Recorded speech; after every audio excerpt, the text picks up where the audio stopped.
Okay, I'd like to welcome everyone to the Davis-Bacon webinar today, and we're going to be focusing, because this is Davis-Bacon, this is the federal guidelines for prevailing wages and labor compliance monitoring. And like I said a moment ago, what I will do after a few slides, I'll go ahead and open it up for questions. And then, of course, you'll have an opportunity to ask questions once the webinar has concluded. So just to provide you with an overview of the regulations that we're looking at that govern what we call Davis-Bacon and Davis-Bacon related acts, is we're looking at the Davis-Bacon that was originally established in 1931.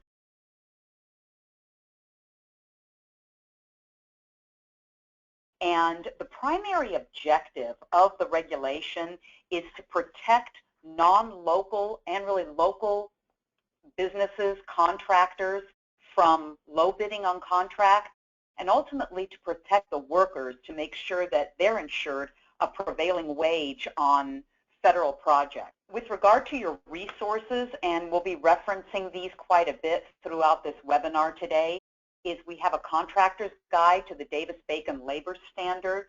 In this guide, you can see the procedures for how to find the wage rates, the predetermined wage rates, the payment and reporting guidelines, as well as the rules, various rules for administrative proceedings. The Copeland Act that we'll be referencing throughout the presentation here as well is part of one of the Department of Labor regulations, and what that does, it prevents kickbacks. And I'm going to give you an example of that in the context of these public works jobs, public works projects.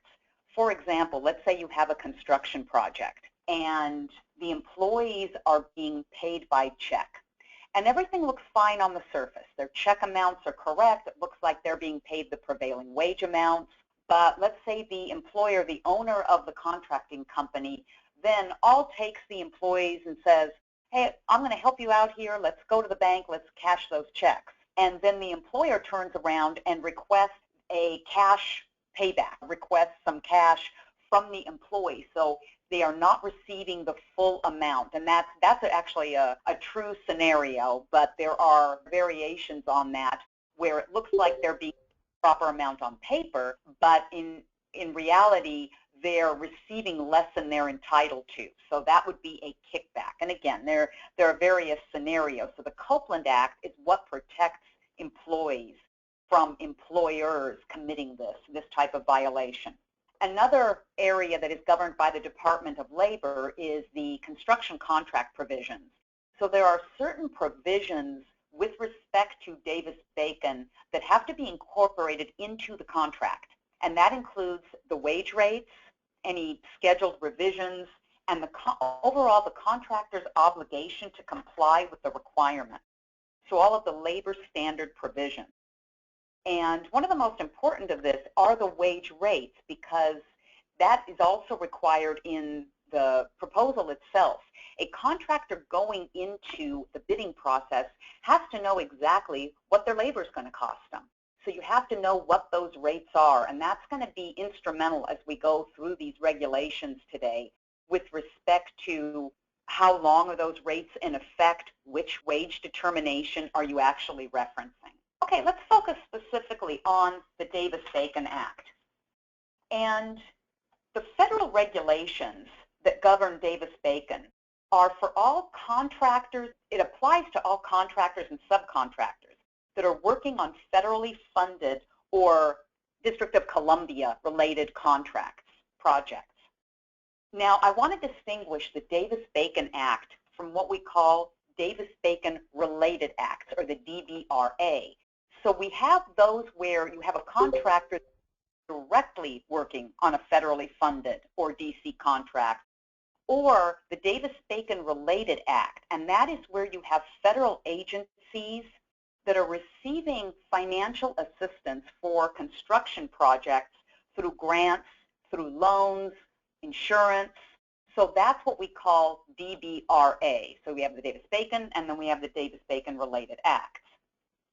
So again, just to recap, the federal regulations, again, Davis-Bacon, protect non-local contractors from those that might underbid protects the workers certainly so that they are being paid the proper wages.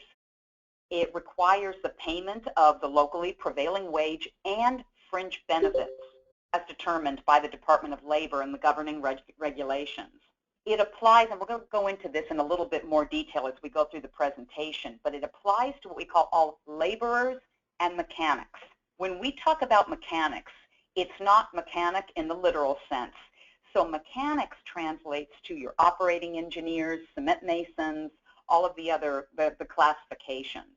So the requirements in order for Davis-Bacon or the Davis-Bacon related acts to come into effect, the construction contract has to be in excess of $2,000. So we pretty much know what these projects run, so it's easy to meet that threshold. And the definition of construction as it applies to Davis-Bacon. So that definition is for the construction, alteration, or repair of any public building or public works projects. And when we talk about repair, we're talking about, it can mean painting a building, it can be decorating a building, but it has to be the public building or what we call public works projects. So the two questions that we would ask ourselves to determine if Davis-Bacon or a Davis-Bacon related act was going to apply here is this a federally funded or District of Columbia, are they a party to the contract? And is the contract for construction of a public building or public works project? With respect to Davis-Bacon, included within that, we're also going to talk about the Fair Labor Standards Act. So that talks about minimum wage requirements, and then overall the management of our payroll records, because the way we report on this information and the type of forms we use, that is all subject to these DOL guidelines. Wage decisions under Davis-Bacon, and this is probably one of the most critical and source of confusion among people that have to deal in this area. The wage decisions are published by the DOL, and the one that is selected, and I'm going to talk in a little bit about when we lock it in, the one that you select, the one that gets locked in, is in effect for the entire duration of the project. It does not get updated year to year or every time the DOL publishes a revised wage determination. It stays in effect for the life of the project. So the wage decisions are based on the work classification and the corresponding wage rate as determined by the Department of Labor. And it's based on location, just like real estate. Location, location, location. And it can be the county in which the work is being done. You drill down to the city where the work is being done. And it also involves the character of the work being done. And we're going to go into a little bit more detail, and I'll show you an example of what a wage determination looks like when you're selecting it from the Department of Labor website. So locking in the rate, the wage decision is effective at contract award date or start of construction, whichever comes first. And there's some exceptions to that in terms of the bid opening date. The contract would have to be signed within 90 days of that bid opening. And unless the modification, if you don't have enough time to alert all of the parties to the contract, and typically it's 10 days, then you may be able to extend beyond that 90 days. The certified payroll requirements include having the Davis-Bacon language, obviously in all of your pre-bid and your contract documents. Weekly pay requirement, that's part of the federal requirements. You have to pay the employees and run a weekly certified payroll. Overtime regulations are governed by this, as well as recognized holiday pay. Again, we're going to go into a lot more detail in a few minutes regarding the various overtime regulations. The Davis-Bacon Act, when we talk about payment of prevailing wages, includes your wages, which is your basic hourly rate, and fringe benefit. The workers have to be paid the basic hourly rate, what we call bona fide fringe benefits, meaning that when we talk about bona fide fringe benefits, the benefit has to be for the employee. It cannot be for the benefit of the employer. So it has to be made. It's a contribution that is made irrevocably to a trustee or third-party fringe benefit plan or program. So when we're talking fringe benefits, we're talking about life insurance, health insurance, pension, vacation, holiday, sick day. Now, cash wages can also be paid that are greater than the basic hourly rate, and the two together, added up, can satisfy the fringe benefit requirement as published by the Davis-Bacon Act. With regard to the apprentice requirement, the only people that you can classify as an apprentice are those individuals that are registered, again, with a bona fide apprenticeship program, registered under the Department of Labor Employment Training Administration Office of Apprenticeship Programs.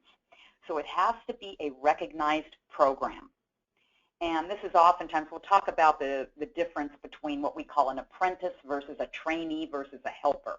These are terms that are often used, but only the apprentice is what is actually legitimate or what is authorized in terms of what can be registered and certified. So we're going to talk a little bit about the difference in a few minutes. When we talk about posters, what we mean is having the employee's rights with respect to EEO, wage determination, proper rate of pay, minimum wage, though that information has to be posted at a place that the employees, the workers on a project, have access to.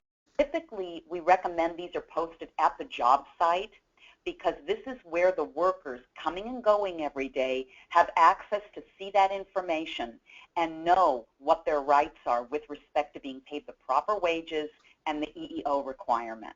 If you have an office, for example, where the employees would maybe have their safety meetings or they're checking in and checking out every day, that's acceptable as well, but it's preferable at the job site. Most likely, maybe the trailer. I've even seen it to where they post it on the side of one of the trucks. Again, the key is they have to be able to access the information and to see it. One of the things, and I'll go into a little bit more detail about this as well, where you'll want to confirm that the proper posters are available is via the job site interview process. So that's going to be part of whoever's performing job site interviews is going to verify those posters are present.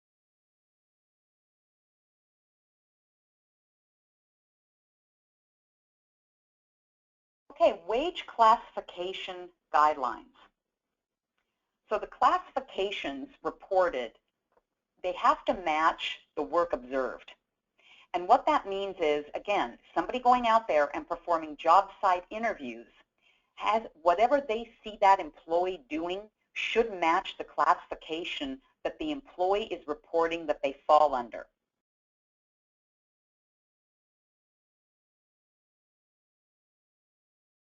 So number one, really these bullets should be reversed because the most important, it has to be in the wage determination. In a moment, we're going to look at what that looks like in terms of that Davis-Bacon listing. So you have, for example, you have your laborers, you have cement masons, you have all the various classifications, so it has to be recognized for that location where the project is being performed, and it has to actually match the work observed. So on the one hand, you have what's been codified, what's on paper, in black and white through the determination.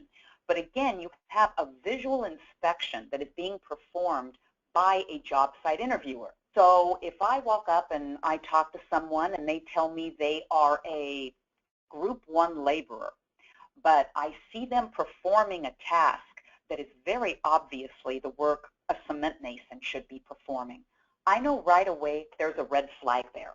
And I might want to do some further investigation to see maybe they're just being paid laborer wages, but they actually, and they're being told the work of a cement mason. That's something that's critical. Again, as I described before, what we call helpers, mechanics, that's not a recognized classification. That's something to be on the lookout for as well when you are reviewing, if you're in a position to review payroll documents, is the classification reported on a certified payroll has to be exactly as it appears in the wage determination. Oftentimes, for example, I'm going to use a local example, you may see them categorized as electrician. that is really not a classification. Can't report it at that highest level. It has to, in order to be able to truly verify against Davis-Bacon whether somebody's being paid the proper prevailing wages and fringe benefits, you have to be able to match up the wage classification on a certified payroll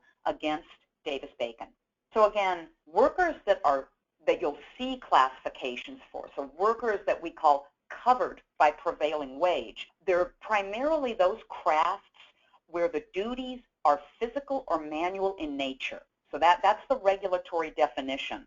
What isn't covered by prevailing wage or these classifications are, for example, the professional type of services, the architects, engineers, executives, administrative, people who are, maybe they're working on the project, but their services are more professional in nature. They're in the office, not at the job site. This is what a typical Davis-Bacon wage determination screen looks like when you go onto the Department of Labor website and look at the Davis-Bacon listing. So one of the first things, the way you isolate, the way you filter for the proper wages for your project, it's through a series of drop-down menus that you're going to select from.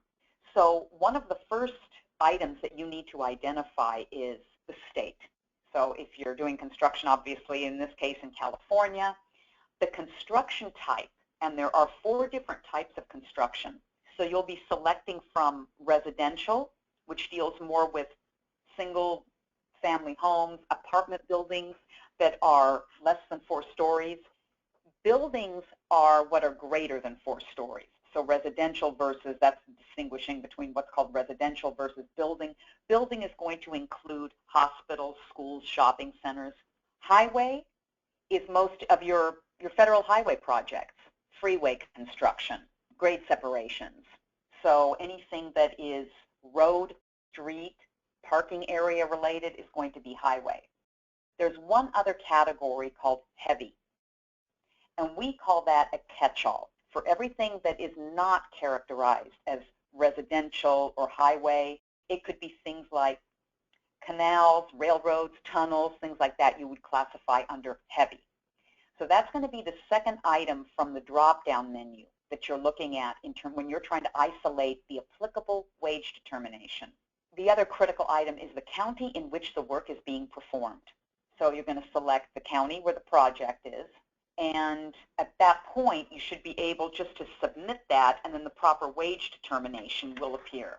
In terms of who is being paid the covered wages, so now we're looking at who are the people that are covered under the prevailing wage. So we know it's going to be employees who perform work that is of a manual nature, physical type of work, but that could be the owner. It could be somebody from the office. Are they considered to be an on-site worker or an off-site worker? So that's another distinguishing characteristic here in terms of who is going to be paid Davis-Bacon prevailing wages. We're looking at people who perform work on the job site, and that means they have to perform a substantial part of the work on the job site. So that means most of their work, they can't spend 80% of the time at the office or 90% of the time at the office and do a de minimis amount of work there at the job site.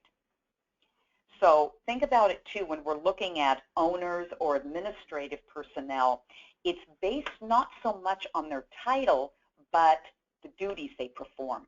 So realistically, you could have the owner of a company, although you may think of that individual as being more of an executive position or professional, maybe they wear a lot of hats and they are actually somebody who is performing at the job site as well. So you have many types of classifications where they not only own the business, but they're out there performing the work. So just because they're an owner and they identify themselves as an owner doesn't mean that they're not going to fall under this prevailing wage requirement if they're out there performing a substantial amount of work that falls under one of these classifications there at the job site. So when we talk about the definition of our job site, it's, as you can imagine, the physical place where the construction that is identified in the contract will remain after the work is complete.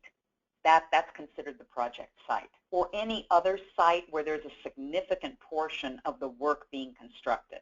So some exclusions to that would include, something that is not the job site, maybe, the home office, branch location. So if you have maybe an adjacent site that was set up specifically to support this project, even though it's adjacent to the project, it's still going to be part of the project site. If it's maybe a place that is there and it supplies multiple projects, or it is not dedicated to that specific construction project, then it's going to be questionable. That probably wouldn't be considered job site location work. So it needs to be a dedicated facility. With respect to fringe benefits, here are some examples. We mentioned these earlier. Fringe benefit has to be paid into, first off, it has to be irrevocable. Once it's paid in, employer can't just do it to make it look like they're in compliance and then revoke it and take the money back and put it into some kind of private bank account. It has to be paid into some type of fringe benefit plan, fund, or program.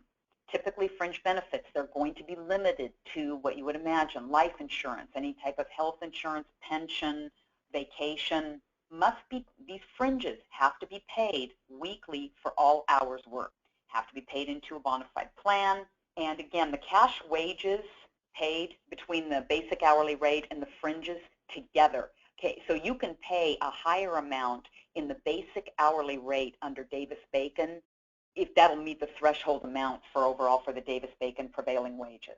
Again, it has to be irrevocable. Has to be for the benefit of the employee, not the employer. There are a lot of other rules associated with fringe benefits that whoever is performing your labor compliance monitoring, they're look for, and they're going to look for proof that these wages are being paid into the proper plan or fund. They're going to verify, some type of labor compliance officer will verify via canceled checks to make sure that the payment is going into a plan or fund and for the benefit of the employee. So they just don't take the employer's word for it or take the word for what they see on the paper. They actually look for proof of this. With respect to apprentices, I touched on this earlier, it only applies to persons that are registered through an apprenticeship program as sponsored by the Department of Labor, Employee Training Administration, Office of Apprentice. Certifications are good for 90 days and have to be verified. Again, anyone who is performing labor compliance monitoring on one of these public works projects, what they do is they verify through the state apprenticeship program, if there's state funding involved, or through the Department of Labor to make sure those apprenticeship certification and registrations are up to date. If an employee is no longer legitimately registered through an apprenticeship program, if the employer is claiming them to be an apprentice, if they are paying them apprentice wages, but that employee is not current in their registration, you have a potential underpayment issue. That employee then is entitled to be paid journeyman wages because they don't fall under this apprenticeship requirement anymore. That's something contractors have to be very careful of, is to make sure that certification is kept current on their apprentices. Trainees, for the most part, if somebody's called a trainee, that they only can they be paid apprentice wages, again, if they are in specially approved program. And with respect to helpers, same thing. For the most part, you can't call somebody a helper and then just pay them apprentice wages. There are some threshold requirements that have to be met. And for example, whatever the help is doing on the job site, the work that they're performing, it has to be clearly and distinctly defined in one of the Davis-Bacon wage determination classifications. It has to be established as a prevailing wage area of practice. So what they're doing on the job site has to be connected to or identified in connection with the Davis-Bacon classification. It can't be an informal training program. Again, it has to align with the wage determinations. This is an example of one of the posters that I was referring to earlier. So this has to do with the employee rights under the Davis-Bacon Act. This is the type of poster, and this can actually be accessed from the Department of Labor website, that you'll need to have on the job site, in addition to the equal opportunity right and any other rights that the employee has as an individual. this has to be available for them to see at the job site where they're checking in every day. Again, it's where they would have access to this information. The poster that we're looking at right now is not the only poster you'll have to have at the job site. It's one of about 3 or 4 that you'll have that deals with employee rights. Contacts and links. So these are very helpful websites, the most important of which is the Department of Labor Wage Determination. So this is where you're going to access, based upon the type of work being performed, the county, state in which you're doing the work, the proper wage determination. We have the different regulations. So what we're going through here today on the, through the webinar just touches on kind of the summary level of the different regulations.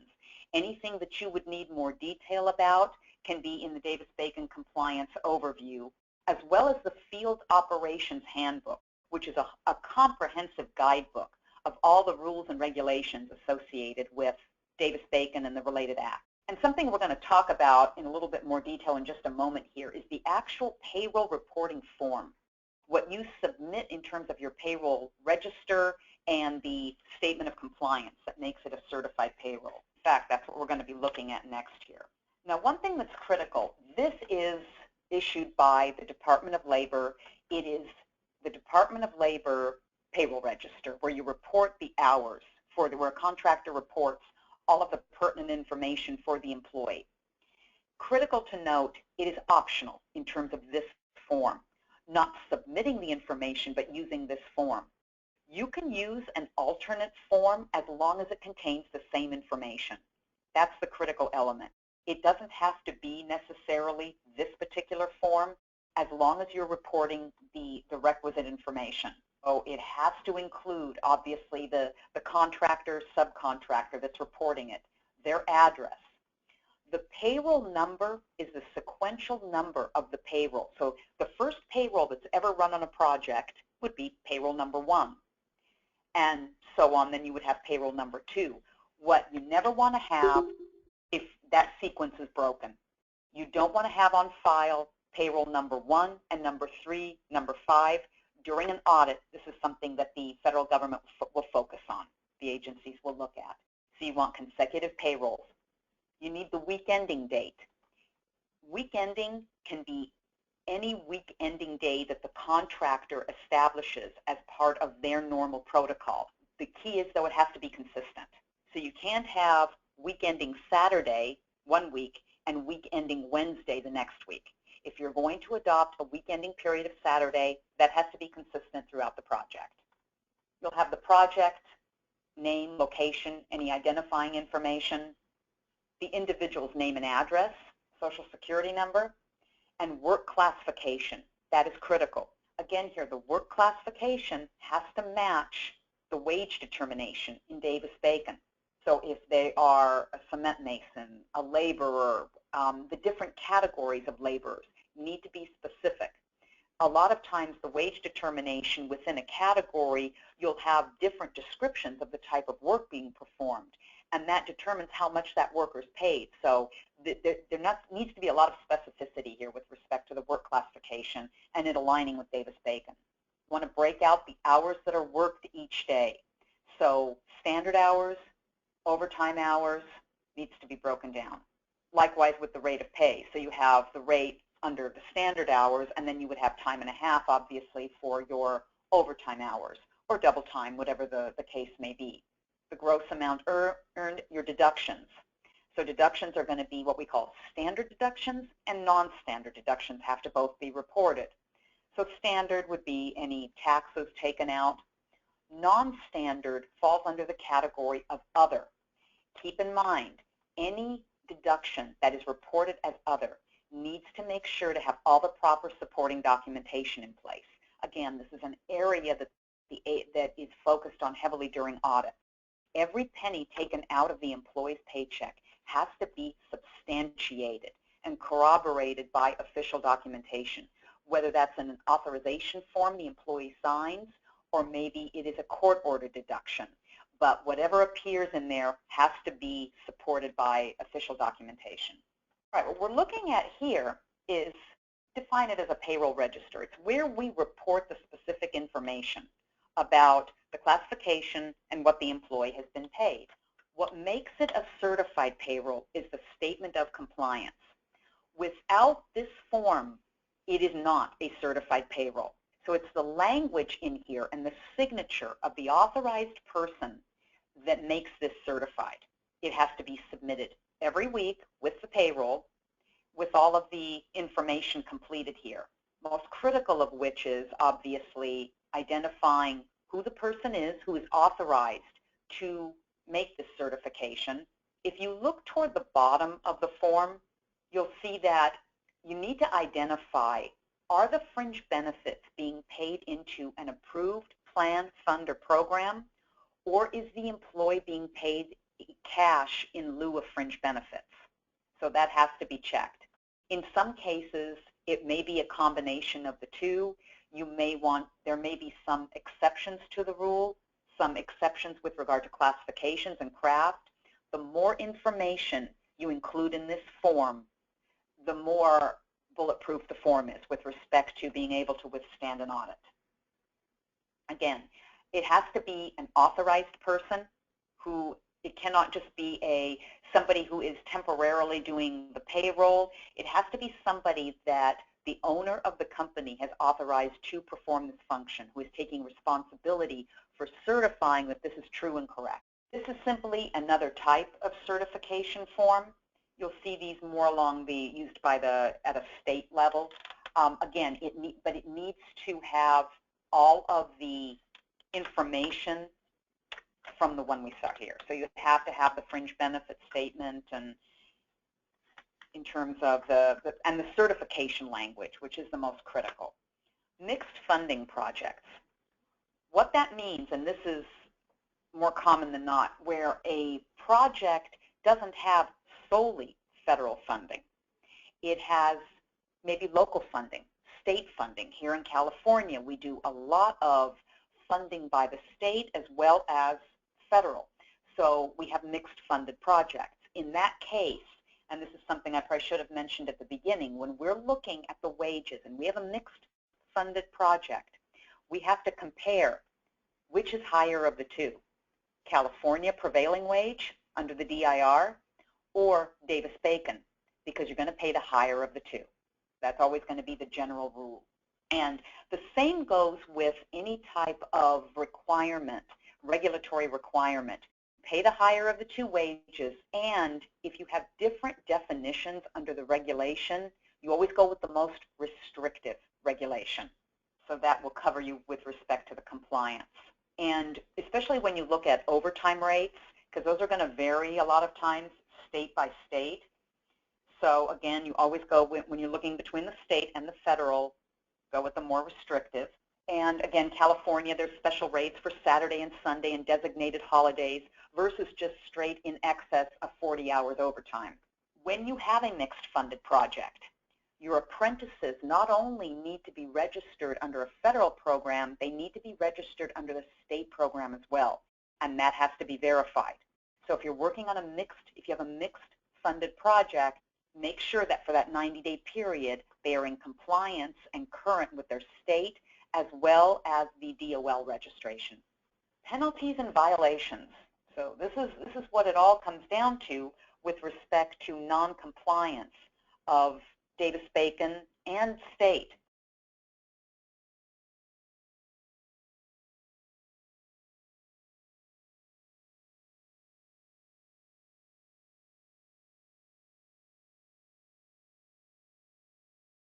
So the most common areas for violation are misclassification. The classification identified on the payroll does not match what the work the worker is performing, or selecting a classification that does not exist on the Davis-Bacon and putting it on that payroll document. It has to align with the appropriate wage classification on Davis-Bacon. Another common violation, failure to pay full prevailing wages. You're paying them less than what the Department of Labor demands under the wage determination. And again, that applies to, under Davis-Bacon, both fringe benefits, basic hourly rate combined, falls short of that required amount. And that can also be so obvious in terms of just the dollar amounts not lining up. Again, if you have somebody you're calling an apprentice, but they're doing journeyman's work being paid apprentice wages, that's an underpayment. Another area for violation, inadequate record keeping, not counting all hours worked, not recording hours worked, not classifying them correctly. Maybe there's a worker and they're splitting their hours between different classifications. Not properly recording that is a potential violation. So again, anyone looking at the payroll, let's say a labor compliance officer who's looking at this, typically what happens is they're looking for the red flags. They don't want to wait until it rises to the level of a violation where penalties could be imposed. So there may be some type of letter that goes out, a series of letters, and the contractor, subcontractor is given a period of time in which to issue a supplemental payroll and or correct the error, maybe change the content of the document via certified payroll, supplemental certified payroll in order to correct the errors, whatever they need to do to remedy it. Federal penalties, when it rises to that level, though, it may be a reprimand for first-time offenders. Keep in mind, so many of the mistakes are not intentional. They are inadvertent. And the auditors know this. The state government, federal government deals with that accordingly. However, when they encounter second, third-time violators, then that presumption of innocence goes away. Then they take a closer look at that, and contractor could be looking at debarment for public works for repeat offenders and withholding of retention payment, withholding of any type of payment. So then it becomes very critical. So potential violation procedures, maybe give a notification of the audit, give the contractor time to cure. Fact-finding letter, so this is where the findings of the review are submitted to the contractor, and then regardless of what type of penalties are imposed, there's always the appeal rights. So giving the contractor or subcontractor an opportunity to appeal the finding and possibly cure the problem. And contractors and subcontractors do have that ability to challenge those determinations under an administrative process. Actually, this concludes the substantive portion of the presentation and review of the overall topic. And then making sure that the reporting is airtight, making sure that the documents and forms are all filled out. So again, this concludes the formal portion of the presentation.